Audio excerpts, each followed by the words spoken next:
সুখে থাকলেও মরে যাবেন, দুঃখে থাকলেও মরে যাবেন, হাসলেও মৃত্যু হবে, কাঁদলেও মৃত্যু হবে।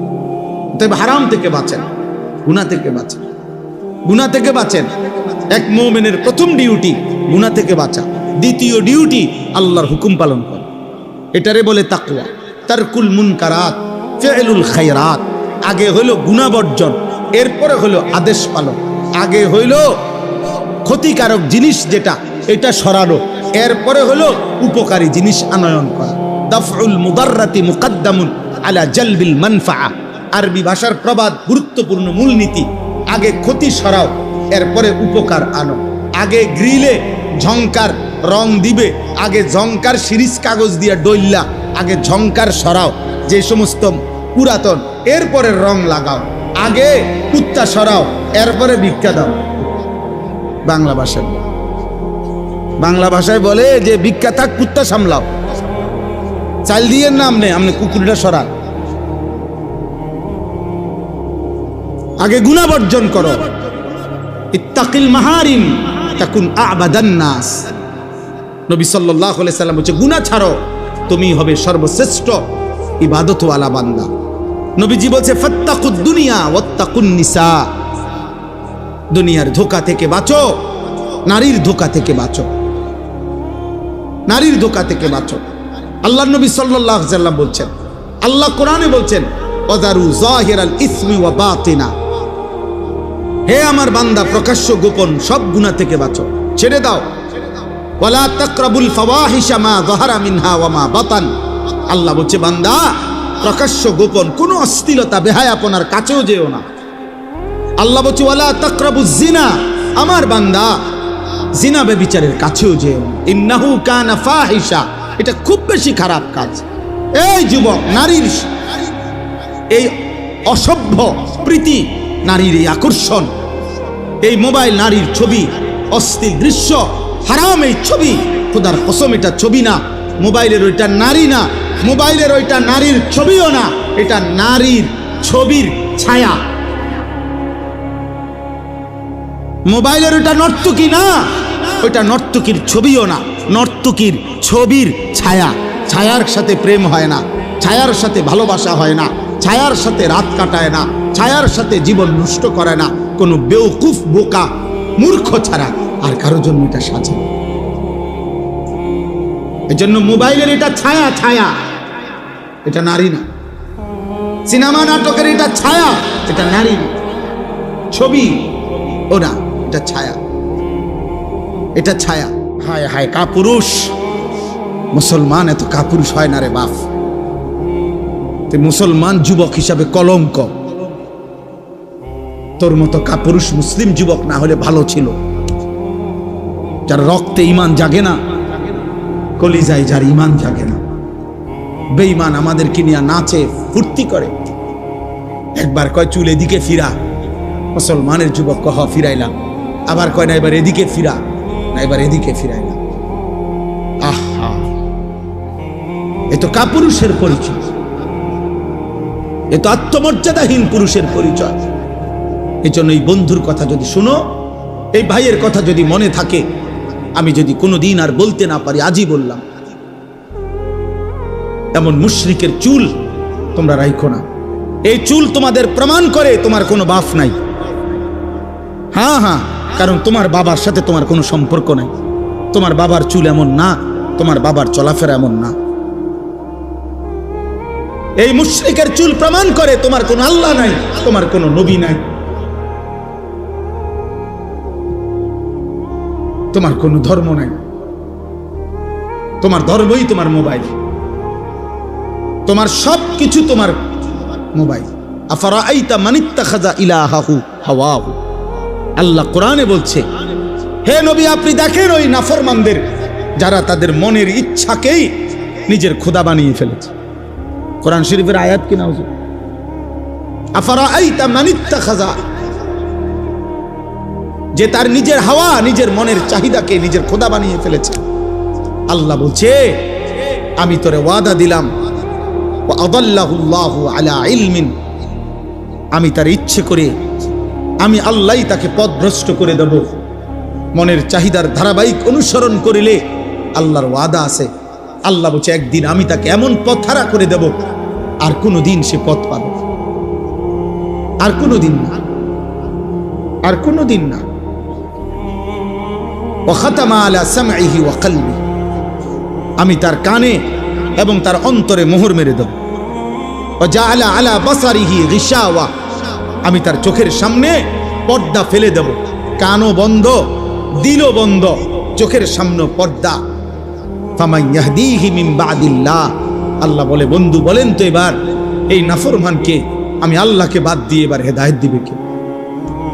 আল্লাহ যদি কারো কান বন্ধ করে দেয়, চোখ বন্ধ করে দেয়, দিল বন্ধ করে দেয়, প্রিয় বন্ধু এবার হেদায়েত দিবে কে? এবার তোমারে বাঁচাবে কে? এবার আলোর পথ দেখাবে কে?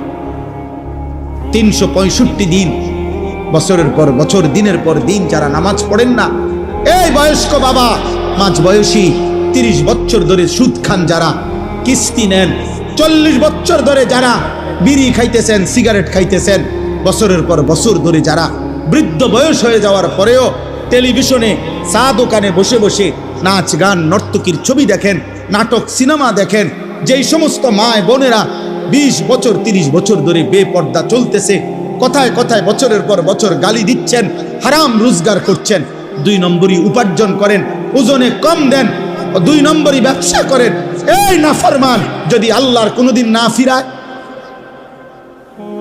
আল্লাহ যদি সিদ্ধান্ত নেয় যে ঠিক আছে নাফরমান, ভাত খা, ঘুম যা, পেশাব কর, যৌন চাহিদা পূরণ কর, বাচ্চাও হইব, ঘুমও আসবে, ভাতও খাইতে পারবা, বিল্ডিং দালানো হবে, কিন্তু আখিরাত আর দেব না, জান্নাত আর দেব না, কি হবে সেদিন?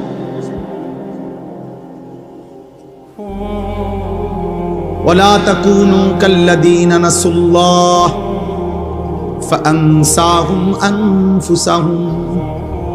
এই যে কোরআনের আয়াত, আল্লাহ বলে মুমিন আমি আল্লাহকে এই পরিমাণ ভুলে যেও না।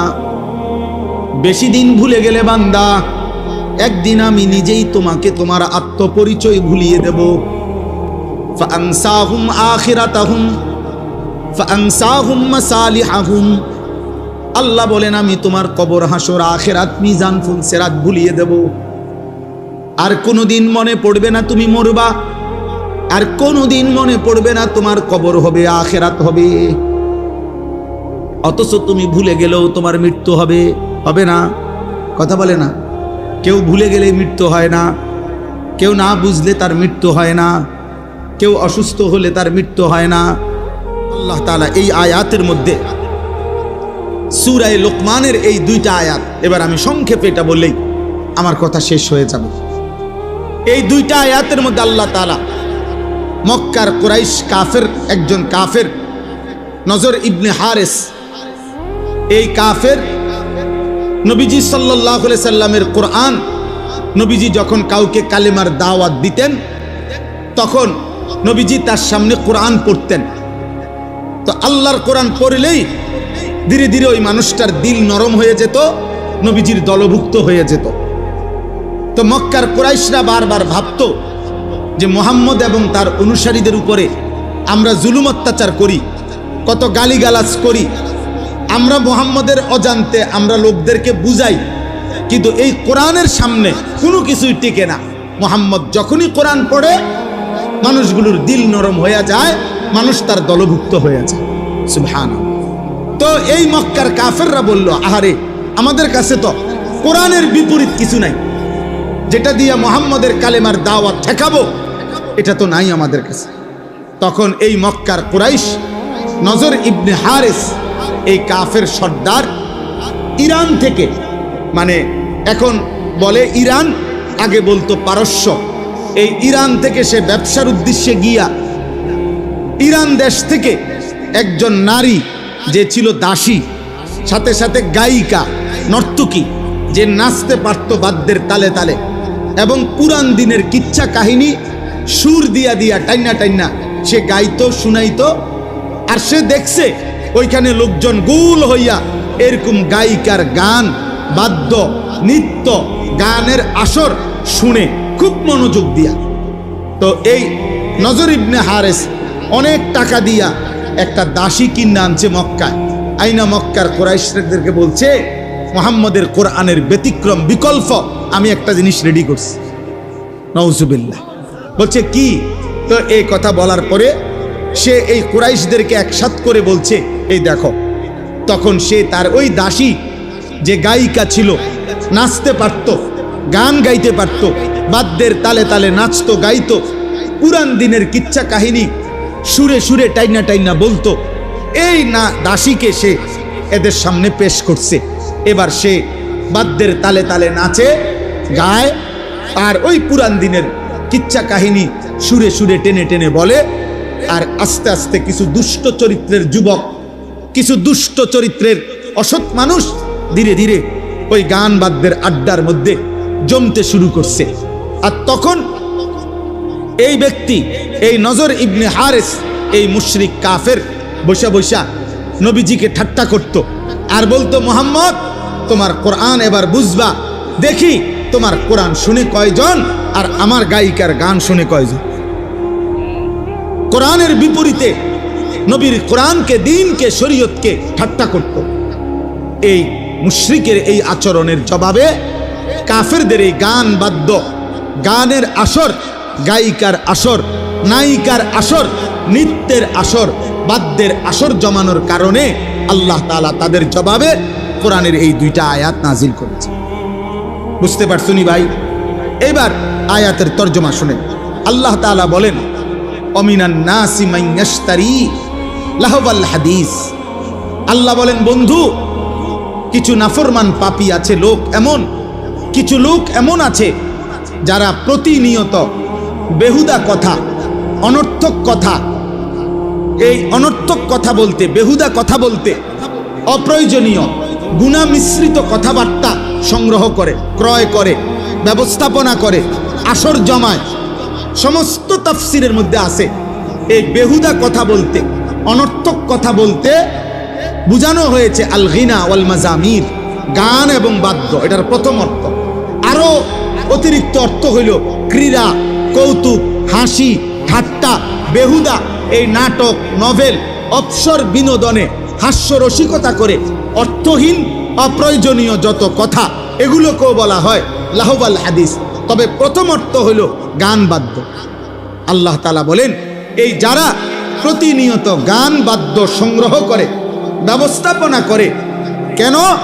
লিউদিল্লা আন সাবিলিল্লাহি বিগাইরি ইলমিন, অজ্ঞতা বশত, মূর্খতা বশত, আমি আল্লাহর পথ থেকে আমার বান্দাদেরকে পথভ্রষ্ট করার জন্য। অর্থাৎ দুইটা বিষয়, এক হইল নিজেকে মনে করে জ্ঞানী, আসলে এই গান বাদ্য আর গুনায় আসক্ত ব্যক্তি মূর্খ। আর দ্বিতীয়ত হইল ওদের ইচ্ছা আমি আল্লাহর পথ থেকে আমার বান্দাদেরকে দূরে সরায় দিবে, কোরআন থেকে দূরে সরায় দিবে, দাওয়াত থেকে দূরে সরায় দিবে, ইসলাম থেকে দূরে সরায় দিবে। ওয়াত্তাখিজাহা হুজুয়া, এবং আমার কোরআন, আমার দ্বীন, আমার বন্ধুর দাওয়াত, আমার এই শরীয়তকে ঠাট্টা করে, মজাক করে। আল্লাহ বলেন, বন্ধু আমি স্পষ্ট জানিয়ে দিলাম, উলাইকা লাহুম আযাবুম মুহিন। আমি আল্লাহ বললাম, আমি আল্লাহ এই নিকৃষ্ট গান বাদ্য, গায়িকা, নায়িকা, গানের আসর, নৃত্যের আসর যারা জমায়, ব্যবস্থাপনা করে, ইন্তেজাম করে, এই আসরে পড়ে থাকে, এই ব্যবস্থাপনায় যারা থাকে, আল্লাহ বলছে আমি তাদের জন্য অপমানকর, লজ্জাকর, নিকৃষ্ট আযাব দেব। এটা ওয়াদা দিলাম, ওয়াদা দিন। আল্লাহ বলেন, এই গান আর বাদ্যের নিকৃষ্ট পরিণতি। দোস্ত, এই দ্বিতীয় আয়াতের তর্জমাও একসাথে শোনো, এরপরে আর 2 মিনিট কথা বললে শেষ হয়ে যাবে। আল্লাহ বলেন, কোন ব্যক্তি যখন গানে, বাদ্যে, গায়িকায়, নায়িকায়, এই গানের ছবি, নৃত্যের আসর, এগুলোতে যখন মগ্ন হয়ে পড়ে, মনোযোগ দিয়ে দেয়, ব্যস্ত হয়ে যায়, খোদার কসম দোস্ত, আল্লাহ তখন বলে, ওয়া ইজা তুতলা আলাইহি আয়াতুনা, এমন নাফরমানের সামনে যখন আমার কোরআন পড়া হয়, ওয়াল্লা মুস্তাকবিরান, সে তখন অহংকার করে মুখ ফিরায়, এরকম মুখ ফিরায়, আর এমন একটা ভাব নেয় কাআন লাম ইয়াসমাআহা, যেন সে আমার কোরআন শুনতেই পায় না। কাআন্না ফি উযুনাইহি ওয়াকরা, অথবা এমন একটা ভাব নেয় যেন সে আগের থেকেই কানেই শুনে না, বধির, বধির। মানে আমার কোরআন, আমার আওয়াজ, আমি আল্লাহর কালাম, আমার শব্দ, আমার কথা তার কানেই পড়ে না, কানেই পড়েন। এ পরিমাণ গানে অভ্যস্ত, বাদ্যে অভ্যস্ত, নৃত্যে অভ্যস্ত, নায়িকায় অভ্যস্ত, হারাম ছবিতে অভ্যস্ত, যে আমার কথা আর তার কানেই পড়েন। ফাবাশশিরহু বিআযাবিন আলীম। আল্লাহ বলে, বন্ধু এই সমস্ত নাফরমানদেরকেও অত্যন্ত মর্মান্তিক, নিকৃষ্ট, ভয়ানক আযাবের সুসংবাদ দেন। এটা বিদ্রুপ করে আল্লাহ বলছে যে বন্ধু ওরে সুসংবাদ দেন যে তোমারে টাঙ্গাইয়া ফিরবে। আপনার জন্য সুসংবাদ, আপনি অপেক্ষা করেন, গান শুনতে থাকেন, নারী দেখতে থাকেন, ছবি দেখতে থাকেন, নাটক দেখতে থাকেন, সিনেমা দেখতে থাকেন, নর্তকীর নাচ দেখতে থাকেন, বাদ্যযন্ত্রের তালে তালে নাচতে থাকেন, মজা মারতে থাকেন। আল্লাহ ওয়াদা দিছে, ওরে বলে দিয়েন শুধু আপনার জন্য একটি সুসংবাদ অপেক্ষা করছে, আপনাকে আল্লাহ সর্বোচ্চ পরিমাণের শাস্তি। আল্লাহ তাআলা বলছেন, ইয়া আইয়ুহাল্লাযীনা আমানু কু আনফুসাকুম ওয়া আহলিকুম নারা। হে ঈমানদারগণ, তোমরা সকলেই নিজেকে বাঁচাও এবং তোমাদের পরিবারের সদস্যদেরকে বাঁচাও জাহান্নামের আগুন থেকে। তা আলাদা করে বলছে নিজেকে বাঁচাও, আলাদা করে বলছে পরিবারের সদস্যদেরকে বাঁচাও জাহান্নামের আগুন থেকে। অর্থ হলো, যদি কখনো এমন হয় যে তোমার পরিবারের সদস্যরাও তুমি বাঁচাইতে পারলা না, তবুও নিজেকে আলাদা করে বলে রাখছে, তোমার নিজেকে হলেও জাহান্নামের আগুন থেকে বাঁচাও। কোরআনুল কারীমে আল্লাহ বলছেন, ওয়া'মুর আহলাকা বিস-সালাহ ওয়াসতাবির আলাইহা। আপনি আপনার পরিবারের সদস্যদেরকে নামাজের আদেশ করুন এবং নিজেও ওয়াসতাবির আলাইহা, নামাজের উপরে নিজে মজবুত থাকুন। তাহলে এই কথার দ্বারা স্পষ্ট বোঝা গেল যে নিজেকে ভুলে যাওয়া, নিজেকে ভুলে যাওয়া, আমার ঈমান, আমার আমল, আমার আখিরাত, আমার হালাল হারাম, আমার পাক নাফাক, আমি আল্লাহর হুকুম আদেশ নিষেধ, এটা ভুলে যাওয়া, এটা নিতান্ত বোকামি আর আহমকি ছাড়া আর কিছু না। নবীজি সাল্লাল্লাহু আলাইহি সাল্লামের একজন বিখ্যাত সাহাবী ছিলেন হুযায়ফা রাদিয়াল্লাহু তাআলা আনহু। তিনি একদিন নবীজিকে জিজ্ঞেস করছিলেন, ইয়া রাসূলুল্লাহ, জীবন চলার পথে যদি আমি আল্লাহর পথে চলতে গিয়ে যদি কাউকে না পাই, তখন আমি কি করব? আল্লাহর নবী সাল্লাল্লাহু আলাইহি ওয়াসাল্লাম বলছেন, ওয়ালাউ আন তাআদ্দা বিআসলি শাজারাতিন হাত্তা ইউদরিকাকাল মাউত ওয়া আনতা আলা যালিক। তুমি প্রয়োজনে মৃত্যু আসা পর্যন্ত একা গাছের গোড়ালি শিকড় মারির দাঁত দিয়া কামড়াইয়া ধরে রাখবা, তবুও তুমি আল্লাহর দ্বীনের উপরে থাকবে, একাই। তাহলে এই জন্য আমি প্রথমে কথাটা বললাম। বয়স্ক বাবা আপনাদেরকেও বলি, প্রিয় নওজোয়ান তোমাদেরকেও বলি, নওজোয়ান সাথী তোমরা ইদানিং কালে এই 14, 16, 18, 20, 22 বছরের কিশোর ছেলে, যুবক ছেলে, তোমরা কোনোভাবেই এটা বুঝতেছো না যে তুমি তোমাকে বরবাদ করছো। এতটুকু আত্ম উপলব্ধি, এতটুকু বুঝ অনুভূতি যদি না থাকে, প্রিয় সন্তান, প্রিয় ভাই, এটা কোনো মানুষ না, এ কোনো সুস্থ স্বাভাবিক মানুষ না। আমি ইচ্ছে করে নিজেকে আল্লাহর নাফরমানির উপরে জাহান্নামের আগুনের দিকে নিজেকে ঠেলে দিচ্ছি, এটা কোনো সুস্থ স্বাভাবিক মানুষের পরিচয় হইতে পারে না। এজন্য তোমার এতটুকু উপলব্ধি যদি না থাকে যে আমি কি করছি, সারা দিন রাত, দিনের পর দিন, সপ্তাহের পর সপ্তাহ, রাত ভোর হয়, দিন সন্ধ্যা হয়, অথচ আমি করছিটা কি, এদূর যদি বুঝ না হয়, দোস্ত আমার, ওটা বিবেকবান কোনো মানুষ না, ও সুস্থ স্বাভাবিক কোনো মানুষ না, হয় পাগল, নয় মাতাল, নয় মানুষের চাইতে নিকৃষ্ট কোনো প্রাণী। ও কোনো জন্তু জানোয়ারের অন্তর্ভুক্ত ছাড়া আর কিছু না। তোমরা আমার এই কথাটা ইনসাফের সাথে কল্পনা করো। একজনই ভাইবে, আমি কোনো ভোটের জন্য আসি নাই যে সকলের সমর্থন আমার দরকার। আমি সবার সমর্থন চাইতে আসি নাই, আমি আখিরাতের কথা বলতে আসছি। অতএব কোনো এক আল্লাহর বান্দার কলিজায় যদি ফিকির হয় যথেষ্ট, এতটুকুই চলবে। আমি প্রত্যেক দিন এটাকে বলে নেই। আমার কথা হলো ভাই, এতগুলো নওজোয়ান মাশাআল্লাহ তোমরা আসছো, তোমরা ইনসাফ করো। 365 দিন খোদার এক বছরে যে কোনো দিন ফজরের নামাজ পড়লা না, তুমি মুসলমান কিভাবে?